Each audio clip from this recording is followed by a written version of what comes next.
Alright, hey everybody, welcome to the gameplay, and my name's Lorenzo. This is going to be my kind of first live stream. um, excuse me. I'm still trying to get familiar on doing these live streams and how they work, especially getting it so I can automatically live stream on both YouTube and TikTok.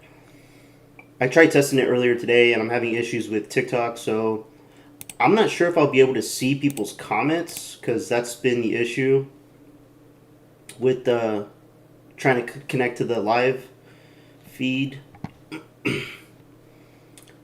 I do have a chat up on, what is this, Restream?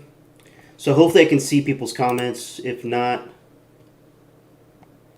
oh shoot, I forgot to change the stream. Update titles, okay.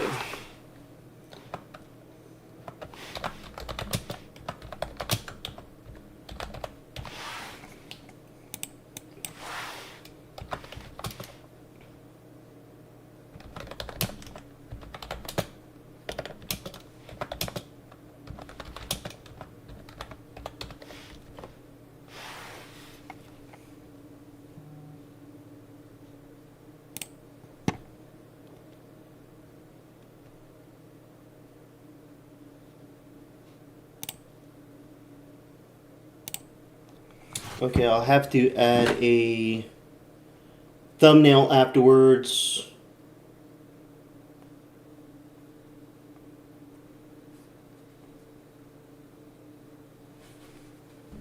And let me see.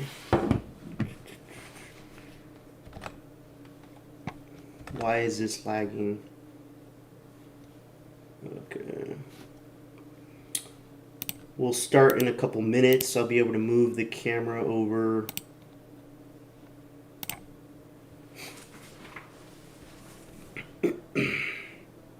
Okay, there we go. Hello, Donna. See, Donna joined in the chat. The thing that kind of sucks is I only have one screen, so I won't be able to flip back and forth because it'll interfere with viewing the video. So I won't be able to see the comments probably every, I don't know, this is going to be a 20-minute clip. So every 5-10 minutes or so, I'll be able to switch screens and then see if anybody left any comments. But I can also check at the end. I'll be starting the video in 2 minutes. I just want to make sure that everything is in order. So I got that.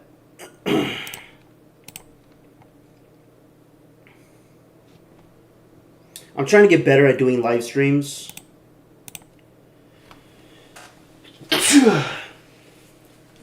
Excuse me. Of course, I'm sneezing. Okay, live. Streaming software. Okay, let's go.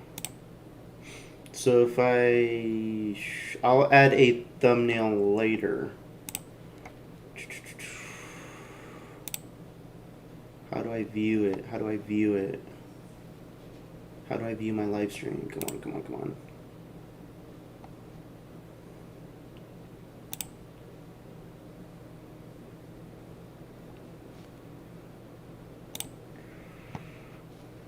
Okay, so there we go. Okay, so I'm able to do the chat. Okay.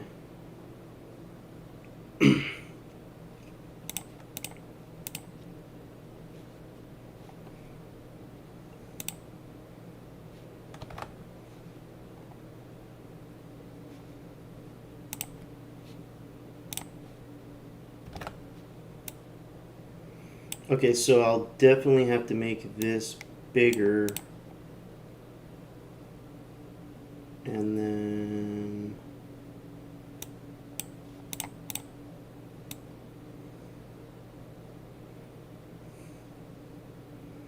I don't want to make myself too small. Hopefully that's not too small.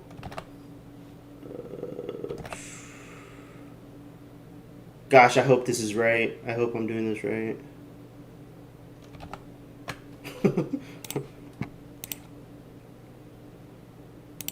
Okay, so today I'm going to be showing you guys a 20-minute video of Antifa. Shout out to Outlawed. It's a YouTube channel, 61,000 subscribers. Yeah, so this is about a 20-minute clip, and I'll interject, a few times during the video just so I can have a little bit of input. But yeah, let's check this out together. I hope you guys like this, and comment if you guys have any questions, or if you have anything about the video that you didn't know about, or that something that you guys want to chat or talk about, or something you guys can recommend that I check out that has to do with Antifa, or anything that the government is trying to do to help crack down on these criminals. Leave it in the comments.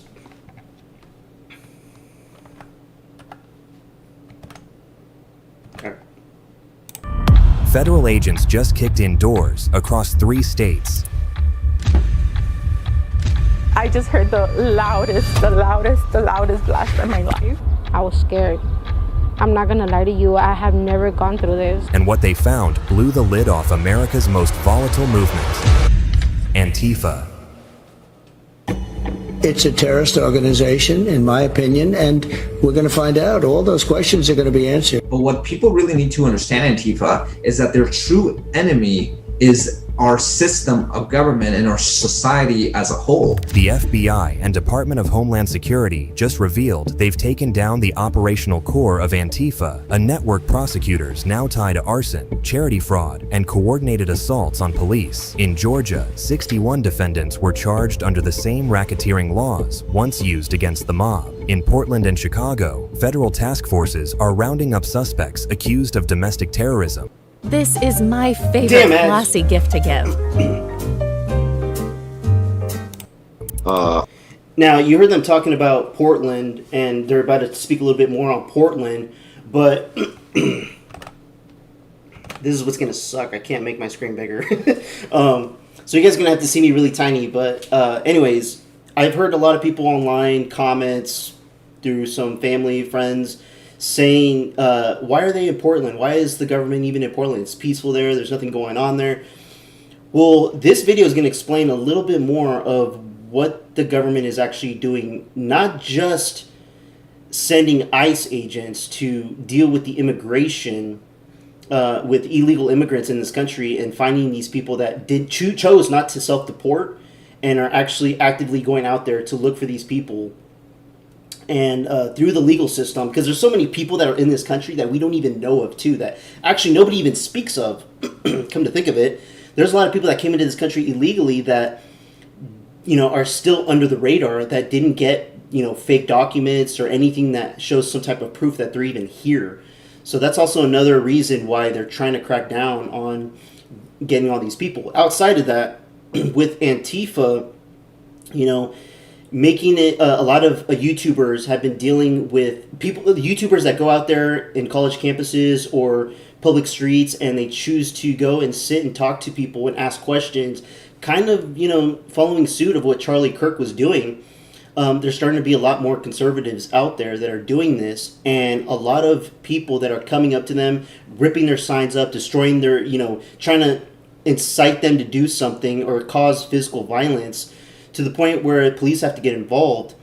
A lot of this is getting orchestrated by Antifa. And we don't talk enough about these criminals. And this video is going to go deeper, a deep dive into this criminal organization that I think everybody in this country needs to be aware of, because we need to, what's the word? Basically separate, the criminals of people coming into this country illegally, the cartels that are intentionally, pushing drugs, money, humans across the border for prostitution, for all these different other criminal elements. We also have so many other things going on that, I think Antifa is being ignored, and so many things I've learned watching this video. Let's continue the video. I don't want to talk too much. Ideologies that go deeper into, later on becoming like a full-blown anarcho-communist and syndicalist. So what does that mean? What was the ideology? Full-blown communism? I mean, a lot of it is, these are accelerationism. It's not the slow march to the institutions. It is, we want this and we want it now. For years, politicians called Antifa a myth. Now, grand juries are calling it a criminal enterprise. And behind the arrests, encrypted chats, and out-of-state funding trails, a web of ideology that just got dragged into the daylight. This goes beyond street protests. This is organized resistance, and the government just declared war on it. That there's people out there who genuinely hate America. They're not being paid to go stir up violence. They're doing it out of their own hearts. This is something the president campaigned on because we have seen a rise in violence perpetuated by Antifa radical people across this country who subscribe to this group. And unfortunately, it's gone widely uncovered by many in the legacy media. It also went completely ignored by the previous administration. Not anymore. Not anymore. It started just after midnight in Atlanta, but months before FBI and DHS were unleashed in the brutal raid, agents had been tracking a group that called itself Defend the Atlanta Forest. A loose network of activists, eco-warriors, and self-described anarchists who turned a construction site into a war zone. Prosecutors in Atlanta have charged nearly 24 people with domestic terrorism. They're accused of attacking the construction site of a controversial training facility for police and firefighters on Sunday. Authorities say demonstrators were armed with rocks and Molotov cocktails. It's the latest flare-up over the project that activists call Cop City. Skylar Henry reports from Georgia, where accused protesters are being held. But they weren't the only ones. Small groups had been popping up in several states across the U.S. over the last few years, wreaking chaos and destruction on the American people using bombs and homemade weapons. On the outside, these looked like random groups with different missions, not at all connected. But when investigators looked closely, they found more than one thread connecting these small groups to a larger, more dangerous organized group. Antifa. No Trump! No KKK, no fascist USA! No Trump! No KKK, no fascist USA! If anything comes up for you or you're triggered, in this environment, we care about your inner safety as well as your physical safety. That's how we roll as Antifa. We love people. Now, Antifa is not a stranger to the US government. They've been in existence for decades so far, and were active in Europe during the Second World War before spreading across the world. But it was their activity in the US that caught government attention. In the past few years, those activities have gotten increasingly more erratic, unpredictable, and dangerous. But it wasn't until those chaotic protests turned into fortified camps that officials realized this wasn't just a loose movement anymore. Aerial footage shows the group of demonstrators, many wearing masks and holding shields, swarming the Atlanta Public Safety Training Center, hurling fireworks at police officers and lighting construction equipment on fire. This wasn't about a public safety training center. This was about anarchy, and this was about the attempt to destabilize. Police say 35 people were arrested in the incident, though 11 were released without charges and 1 was hospitalized. Of the remaining 23 who face domestic terror charges, only 2 are from Georgia, and just 1 is from Atlanta. It was becoming an organized resistance, and when law enforcement moved in on the Defend the Atlanta Forest hub that night, what they found was worse than expected. Tents reinforced with sandbags, stockpiles of fireworks, gasoline, and body armor. And to make it worse, they found spray-painted messages reading, "No Cop City" and "Fire to the Earth Destroyers," the kind of messaging Antifa is known to leave behind after an attack. The FBI's evidence team moved carefully, combing through the scene, because one wrong step could destroy the whole mission. With everything they found, by dawn, Georgia's Attorney General called an emergency briefing a few hours. Damn. Pretty cool, Sorry, huh? guys. That's the laser strike system for most of your advantage. This little bullet drops. And we got a buffer. Jeez. It's pretty crazy hearing this stuff, but it makes kind of sense why our government is not really, telling the American people every single thing that is going on when it comes to investigating criminals in this country. Because then that would basically 61 names. That would basically ring the bells for all these criminals and be like, oh shoot, okay, they're onto us. This whole time, I just made a video talking about Antifa too, but this whole time I even presumed that there was no leadership. But then the more Republicans and conservatives are asking more questions and they're starting to put puzzle pieces together of what this Antifa organization, this criminal organization is.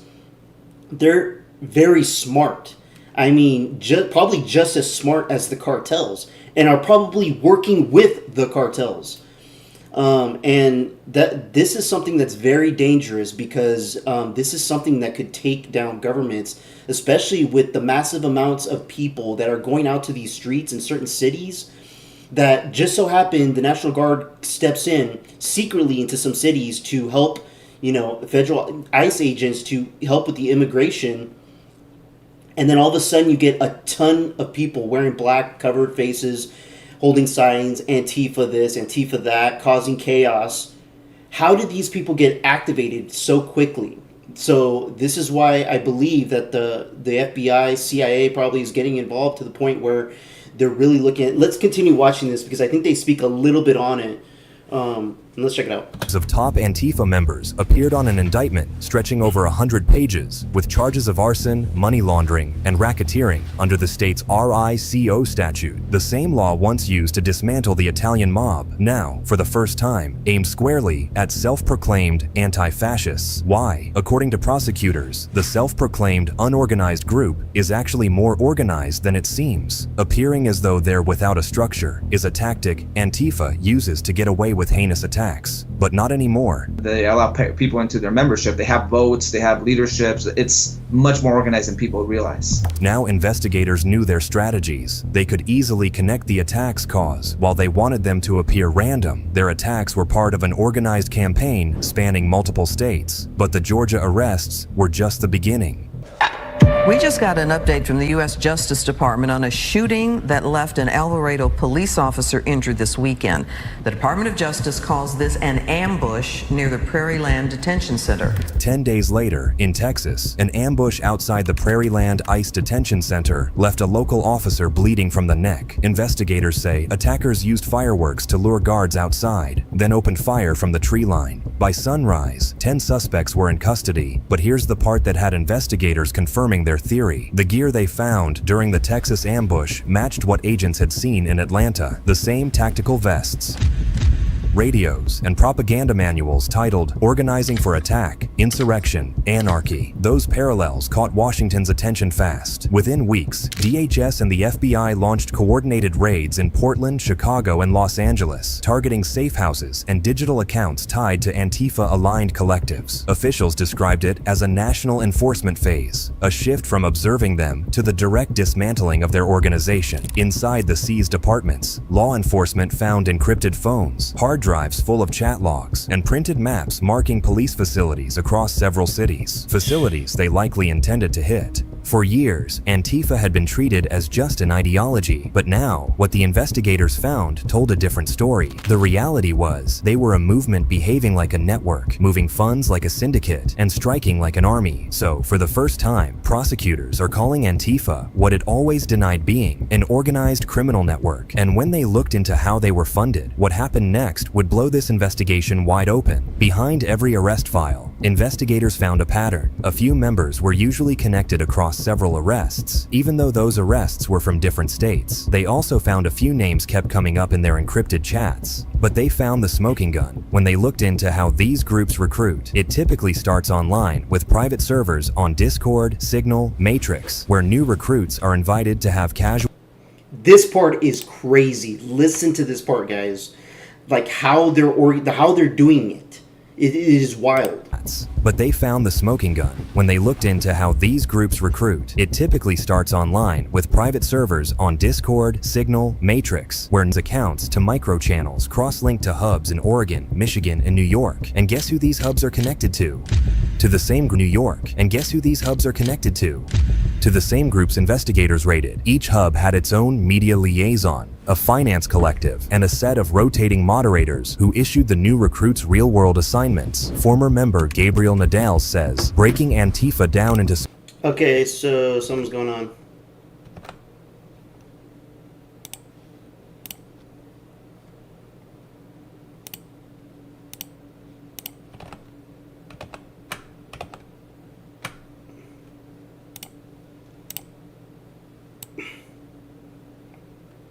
Are people not seeing my stream?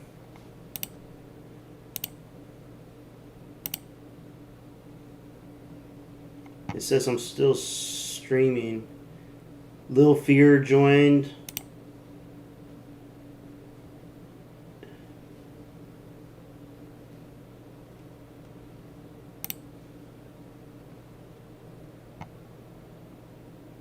It still says I'm streaming right now.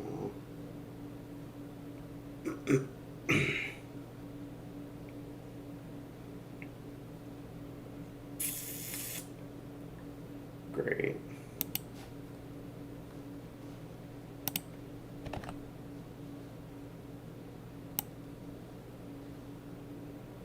Hold on, guys. Let's see if this is working.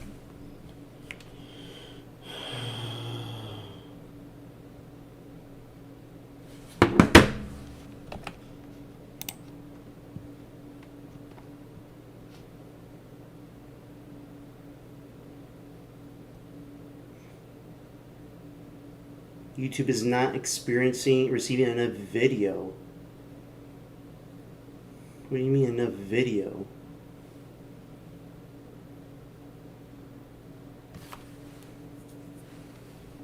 Okay, let me see if it's working now.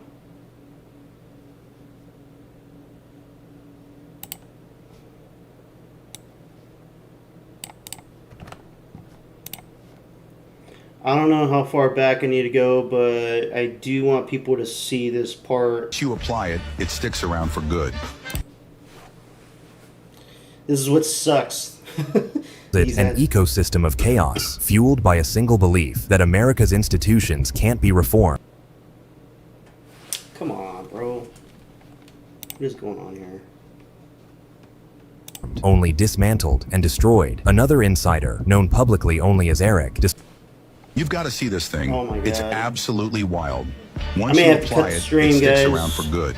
This product will My put computer's every been auto acting detail stupid shop all out day of today business. for some reason. It's the secret. Describes the early stages of I don't know why. Antifa as a social club. He says, that's also a strategy. They make you feel welcome, get you All right, let's go riled back up a on their little bit more. ideology. Smaller hubs is how the organization stays detached from the consequences of the violence. That's the system's strength, but fortunately for law enforcement, that is also its biggest weakness. He calls it an ecosystem of chaos, fueled by a single belief that America's institutions can't be reformed, only dismantled and destroyed. Another insider, known publicly only as Eric, Dismantled and destroyed. That's what these people are thinking. They're thinking that no matter how many times we the people elect people in government to try to make life a little bit better for everybody, just doesn't work. So these people decide that they just want to completely tear down the system. If you people out there, part of Antifa, or have the belief of destroying our system of government because it doesn't work for you, get the hell out of this country. Why don't you find an island somewhere and start your own system of government, or not? Just get the hell out of this country. There is no point on you coming here to try to change something that's not going to benefit chaos and destruction. That's not what the majority of people in this country want. describes the early stages of Antifa as a social club. He says, that's also a strategy. They make you feel welcome, get you riled up on their ideologies, and just when you think you've joined a group where you can vent out your political frustrations, they hand you a mask. And once you wear it, they were much more like, hey, you better get in line with this. And if you're not, there's consequences and there's pressure. So you were being forced to take violent action or else you might have been hurt? Oh, not only that, but there was pressure, there was ostracization, things of that nature. FBI analysts mapped more than 200 actions perpetuated by these small groups that all seem to be connected by identical tactics: diversion with fireworks, ambush from concealment, ending with digital brag posts hours later. Even the slogans match. They had the same fonts, the same phrasing, suggesting they shared templates amongst each other. But perhaps the clearest signal came from the money trail. One PayPal account in Portland received small donor transfers the same day a Georgia safe house ordered bulk camping fuel and respirators. A charity in New York sent grants labeled community outreach to a shell group whose only expense was protective gear. Prosecutors now call that operational overlap. When agents raided a townhouse outside Seattle, they found 3 Faraday bags filled with phones, flash drives, and instruction booklets labeled Security Culture 101. One file inside read like a corporate manual, complete with shifts, passwords, travel budgets, all for an organization that officially doesn't exist. For years, the public saw masked crowds and assumed they gathered spontaneously. But inside federal databases, the same crowds were easily connected, different cities, but the same command structure and the very same outcomes. The violence by Antifa in Melbourne, which happens, and there's Antifa in Europe, and these groups are connected through networks because there is information, tactics, flow, and training that is going in between the US and Europe. And as investigators pulled one thread after another, a darker picture emerged. They found out how the movement had survived this long without law enforcement finding the connections between them. Wait till you hear what they found. To understand how Antifa survived this long, you have to step inside the mindset that fuels it, because what holds these cells together is a different kind of power, unlike anything anyone has seen before. At the core of the movement is hate for all structures. They believe that police are the machinery of oppression, that capitalism is the root of fascism, and that the environment must be defended by any means necessary. They despise they despise capitalism. They have this wrong idea that by destroying capitalism, all of a sudden you're going to have gender equality and racial equality and everything's going to be nice and dandy. Now, when you look at this ideology, you think they're harmless, and they are harmless, so to speak. But while their ideology makes them out to be the good guys, according to former Antifa members, it's only because that's how they want to appear. You essentially create a narrative that if you're with us, we're the good guys and they're the bad guys. Well, first, their ideology and their methods and tactics, it's all meant to deceive the public. They want people to believe that to be part of Antifa simply means to oppose fascism. But that is only part of the deception. Antifa, in its modern form, is a dangerous tool of violence that won't stop until they've brought down the American government. Antifa, in the contemporary form, the modern form, is a far-left, violent extremist, anarchist, communist movement, ideology, network, all of the above. It's a worldview built on permanent resistance, a belief that the system itself is violence. So violence in return is just justice. And according to former member Gabriel Nadales, that narrative is how they lure people in, because they make it feel liberating at first. A lot of people get into it because they want to, so, there's an error, especially when you're younger, that, you're out here and you're doing something, and that's very appealing. But then it turns to violence when they acquire. And these are the uneducated people, these teens, or even adults that don't even pay attention to what's going on in the world, in the media, in the news.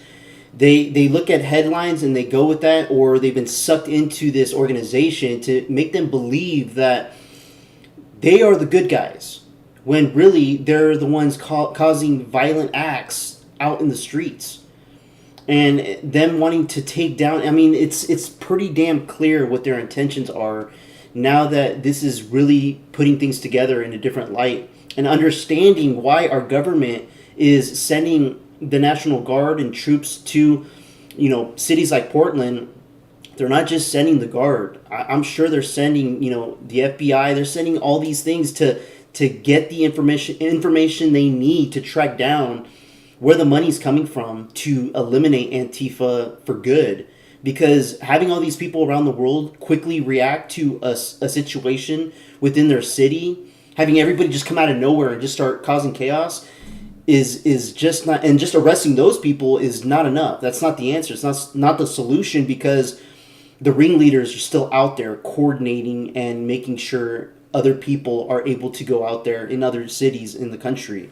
So this is crazy, because it's like Antifa is Mexico's cartels, basically, is how I'm looking at it. Fire targets they need to hit. You might get into it, say, because you don't like bigotry in the music scene, and then later on it's you're going to adhere to these tenets and you're going to say and think these ways. And if you're on the fence at all, silence is violence. And Are you still wearing enough layers to insulate Alaska? I didn't realize there's going to be 100. You need the. You know, your comrades are going to become a problem for you, you know? According to journalist Andy No, who spent years following the movement, the Antifa movement is more like anarcho-collectivism, a rebellion anchored in faith. They somehow tie their ideologies to religion, making it feel like wiping the government out is their God-given mission on Earth. And when you're a lost teenager looking to feel a part of something, that ideology works. You know, because you know, you're young and you're idealistic and you feel like you don't have a lot of control in your life, and you know, so if you can go out there and you know, make yourself a hassle, then that's better than being an anonymous you know, kid. And see, to me, that falls back into parenting. You know, if you're raised without parents, you're raised by some guidance of some sort, foster care. So there needs to be somebody in your life to give you, hey, these are good morals, good values to have. You know, what do you like? What do you love in life? And then support them in what they do. You know, if they love sports, or if they love reading, or if they love doing science, help them, push them a little bit into that field of what they love, rather than, you know, hearing stuff like this where they say, you know, these kids that don't have nothing to look around or nothing to do, or, you know, they don't have anybody putting, you know, at least some good like, what am I trying to say? Some good, like, a good voice in their ear to say, hey, you know, you can be a great person doing what you love. Like, just find out what you love, what you like to do. But when you have people that are, especially, you know, these teens that have parents that are, you know, coming in and out of jail, getting into drugs, being in communities, and who you surround yourself with also plays a huge part. So it's, I mean, hearing that type of excuse about, you know, oh yeah, these teens, they just have nowhere. I mean, these people want and choose. They want to see the world burn. They don't care. And these are the people we need to completely get rid of. Like, put it in jail, put it in a dark hole. I mean, if you have committed crimes such as murder, you should be buried in a hole. Like that's the punishment.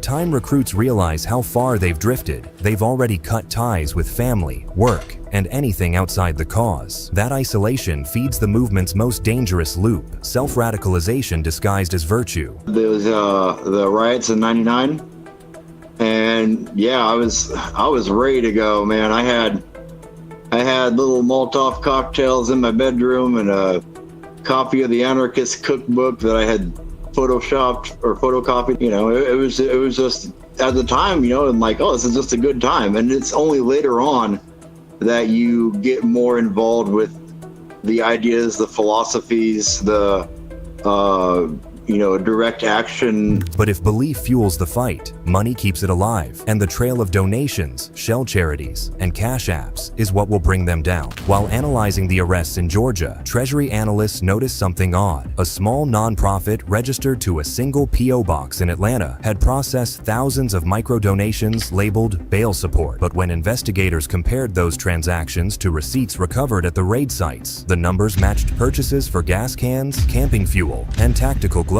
That discovery opened a new front in the investigation. Following the money, every dollar, it turned out, left a fingerprint. Funds moved from crowdfunding pages into community aid accounts, then dispersed through encrypted payment apps. They made sure to move money small enough to look harmless and quick enough to vanish before oversight caught up. In New York, a sister nonprofit repeated the same pattern. Publicly, it promoted environmental justice. Privately, prosecutors say it reimbursed out-of-state travelers heading to direct action zones. The system was efficient because it was decentralized. There was no single treasurer, no headquarters, just shared templates circulating through chat servers. Every cell/hub handled its own intake, then sent surpluses to a rotating list of trusted collectives. But that wasn't all they found. Agents tracing crypto wallets also found conversion points at foreign exchanges. Small amounts in, larger sums out, converted back to cash within days. It's a form of micro-laundering, kind of like the digital version frustration of passing bills through too many hands to trace. When the search warrants came down, law enforcement found more ledgers and USB drives that backed up their claims. They found donations from sympathetic supporters blended with reimbursements for travel, bail, and protective equipment. One spreadsheet tallied just over $310,000 in under 6 months. That evidence now forms the backbone of the federal financial crimes case. To stop it, the Justice Department has turned to its white-collar units. Instead of chasing masked protesters, agents are freezing accounts, subpoenaing payment processors, and dismantling the flow one transaction at a time.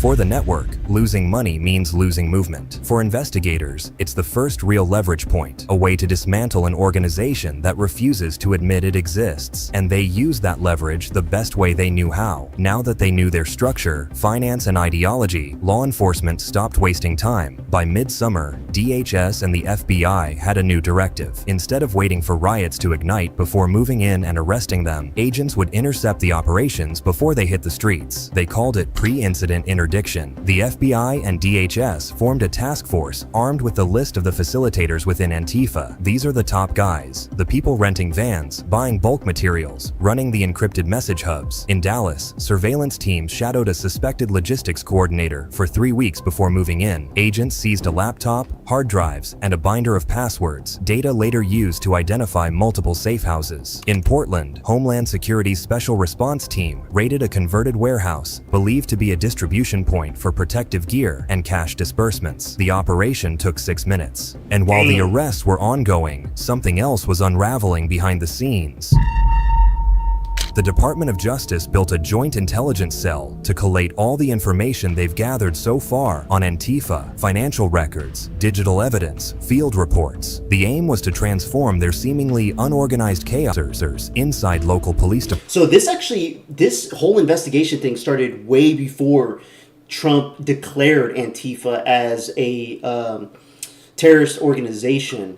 They have been scoping this. Oh my God. Okay, so they've been working on this. Departments, linking intelligence in real time. Every new arrest triggered automatic digital sweeps for copycat plots. And for the first time, the government was moving faster than the network. But the officials behind the crackdown, no momentum can cut both ways. Every takedown can fuel the narrative that the state fears dissent, exactly the kind of thing extremists need to recruit again. If you found this breakdown helpful, don't forget to like, So, spoiler alert for the next video that I'm posting tonight at 9 is that the Mexican cartels are actually sending bounties on federal agents, top leaders, police leaders in our country to pay people to find these people, to kidnap them or murder them, depending on what you do to these agents. The cartels will pay you. Now, it's getting pretty sick. I think that was the end of the video. Subscribe and turn on notifications. Yeah, that was the end of the video. You guys like and subscribe their video, Outlawed. FBI and DHS crush Antifa as network leaders arrested under RICO and terror charges. Massive panic. And, you know, a lot of these people are in Antifa, especially the ones running Antifa, are starting to freak out because now the government's figuring things out quickly. In this, I believe it started in this administration. I mean, a lot of those clips we saw in those videos were mostly of this year. There were some from 2018 and in the past, but those were just showing clips of things that they did in certain cities. But now in this year, I think they're quickly moving the ball of trying to find the leader of Antifa, because I feel like that's more of a greater threat than the cartels now, because they have been here. The Antifa and cartels have been here too, but Antifa, I feel like they're the ones that are somehow getting activated. Every time there's ICE agents in a particular city and all of a sudden people come out and start rioting, start throwing stuff at the agents, start doing whatever to cause chaos, how are they coming out so quickly? It's not like somebody's just picking up a phone, hey, guess who's outside? Hey, let's get, what's his name? Bobby, where's Bob? Getting all these people out there. No, it has to be something so much more advanced and organized to the point where they're quickly letting everybody, someone's watching the agents carefully. And that makes me kind of believe that, and I'm hoping this is wrong, that somebody in our government is leaking some information to help, you know, Antifa get away from getting caught. Now, I hope that's not the case. And I also hope that's not the case where, you know, how they're being funded. Now, are they being funded by some billionaire that's part of the government, that's working beside the government? I mean, there's so many questions, but listening to this video and hearing what's going on with other things in the country, I believe that the FBI and, you know, Homeland Security, they're really working together. And they said they created another agency just for Antifa to take them out. And I believe we're slowly getting some steps done to get more peace in this country and getting these people the help that they need, whether it's in jail or, I mean, if it's organized crime, I mean, they're going to be treated like the mafia. Like the mafia, that's how they took the mafia out. And they're going to be doing the same thing with these people that's part of Antifa. I don't want to talk too long. This has been a 42-minute video. Sorry, guys, I'm not good at lives, but I'm trying to get better. And usually I only do lives like if it's a very long video, and it's going to just take me years to edit and clip and do all this stuff. So I figured it'd be easier doing a live so you guys can watch this.